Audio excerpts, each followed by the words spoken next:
वाराणसी के कबीर मठ पर गहराया विवाद। महंत और शिष्य पर 10 लाख की धोखाधड़ी का मुकदमा दर्ज, जान से मारने की धमकी देने का भी आरोप। कबीर पंथ की परंपरा से जुड़ा कबीर मठ एक बार फिर विवादों में है। मठ के महंत विवेक दास और उनके शिष्य प्रमोद दास के खिलाफ 10 लाख रुपए की धोखाधड़ी और जान से मारने की धमकी का संगीन मामला दर्ज हुआ है। यह कार्रवाई जौनपुर जिले के मड़ियाहू निवासी संतोष कुमार मिश्रा की शिकायत पर अदालत के आदेश के बाद हुई है। संतोष कुमार मिश्रा, जो कि वर्षों से सामाजिक कार्यों में सक्रिय हैं और कबीर मठ से गहराई से जुड़े हुए हैं, उन्होंने आरोप लगाया कि उन्होंने वाराणसी के शिवपुर क्षेत्र के कादीपुर में स्थित मठ की 10 दुकानों और कमरों को 3 वर्षों के लिए 10 लाख रुपए में लीज पर लिया था। महंत विवेक दास ने खुद को उक्त संपत्ति का मालिक बताते हुए खतौनी और पावर ऑफ अटॉर्नी के दस्तावेज भी दिखाए थे। लीज डीड 23 सितंबर 2024 को करवाई गई, जिसमें अतिरिक्त 50,000 रुपए भी लिए गए। संतोष का दावा है कि 19 मई 2025 को अब वे मरम्मत का काम शुरू करवाने पहुंचे, तभी 2 लोग विकास अग्रवाल और प्रदीप सोनकर वहां पहुंचे और काम रुकवा दिया।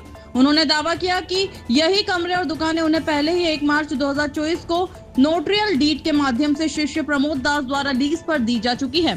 इस दोहरे लीज के खुलासे के बाद संतोष ने जब महंत विवेक दास से बात की तो उन्होंने जवाब दिया, आपको रजिस्टर्ड डीड की गई है, उनकी नोटरियल डीड मान्य नहीं है, आप काम जारी रखें। लेकिन संतोष ने काम रोककर मामले की सच्चाई खंगालनी शुरू की और पाया कि यह कोई पहली बार की धोखाधड़ी नहीं है। जब संतोष ने अपने पैसे वापस मांगे तो शिष्य प्रमोद दास ने जान से मारने की धमकी दी। इस पर संतोष ने शिवपुर थाने में तहरीर दी, लेकिन पुलिस ने एफआईआर दर्ज नहीं की। इसके बाद उन्होंने 24 मई को कमिश्नर कार्यालय में प्रार्थना पत्र दिया, पर वहां भी कोई सुनवाई नहीं हुई। अंततः न्यायालय की शरण लेनी पड़ी और कोर्ट के आदेश पर 30 मई 2025 को एफआईआर दर्ज हुई। शिवपुर थानाध्यक्ष राजू कुमार ने पुष्टि करते हुए कहा, कोर्ट के निर्देश पर विवेक दास और प्रमोद दास पर मुकदमा दर्ज किया गया है, जांच जारी है। यह कोई पहला मामला नहीं है जब कबीर मठ के महंत विवेक दास विवादों में आए हों। मई 2024 में एक महिला से अश्लीलता के आरोप में उन्हें कोर्ट ने जेल भेजा था।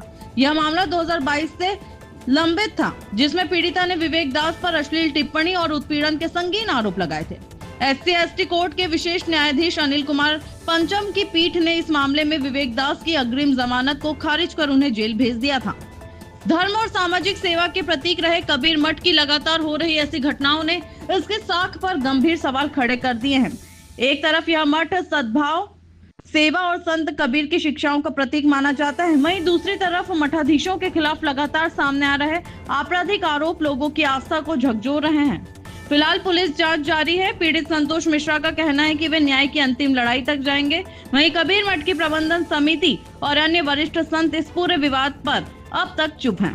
क्या यह मामला महज एक व्यक्ति से धोखाधड़ी तक सीमित है या मठ की संपत्तियों के नाम पर हो रहे बड़े खेल का हिस्सा है? आने वाली जांच से तस्वीर साफ होगी। आपको क्या लगता है? आप अपने विचार करके कमेंट में जरूर बताएं।